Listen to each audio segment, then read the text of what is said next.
Why Tinubu's strategy has turned the tables on Atiku's desperation. So welcome to Truth Unveiled, the podcast where truth isn't negotiated, it is declared. Today we dissect a reality too loud to ignore. President Bola Ahmed Tinubu is not just winning the political game, he's redesigning the board.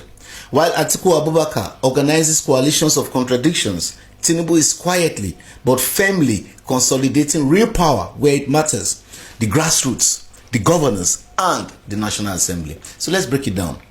Let's look at the exodus nobody's talking about. Across the chambers of Nigeria's National Assembly, there's an aggressive stampede, and the destination is clear: the All Progressive Congress. Lawmakers from the Labour Party, the People's Democratic Party, the New Nigerian People's Party are defecting en masse, flocking to the APC like hungry guests, chasing the last plate of party jollof. Because lawmakers are seeing results, not rhetoric. Under President Tinubu's administration, it is widely reported that members of the House of Representatives now receive 1 billion each for constituency projects, while senators assess upwards of 2 billion. And this is not for personal indulgence, but for tangible development, such as roads, schools, hospitals, ICT centers, etc.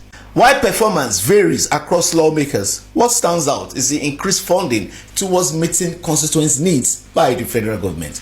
And while Atiku continues to preach reforms from afar, Tinubu is steadily reshaping Nigeria, constituency by constituency, through the very lawmakers now flocking to the APC.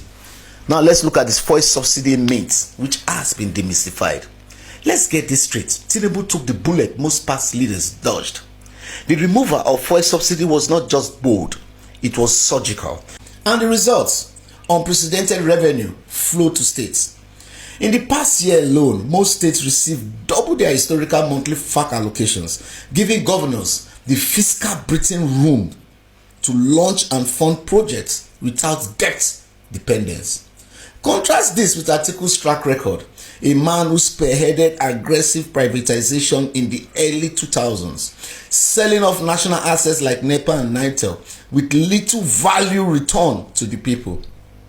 Tinubu, instead, is building public wealth, not trading it off to friends in suits. That's the difference. One man talks about structure, the other is the structure. So let's be honest. Most presidents focus on policy, but Tinubu focuses on systems.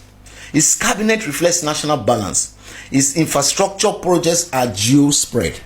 And his outreach to traditional institutions, religious leaders, and youth demographics is deliberate. Today, over 28 governors, including some previously PDP-leaning ones, now back Tinubu's economic and political philosophy. And this is so because he's not asking them to believe. Is showing them results. From the Lagos-Calabar Coastal Highway to the recent approval of elite forest guards to fight banditry, Tinubu is building a legacy of functionality, not fancity. So when Atiku calls for a coalition, ask him, coalition for what? To stop the only president who removed the subsidy, expanded FAC, empowered lawmakers, and revived public infrastructure?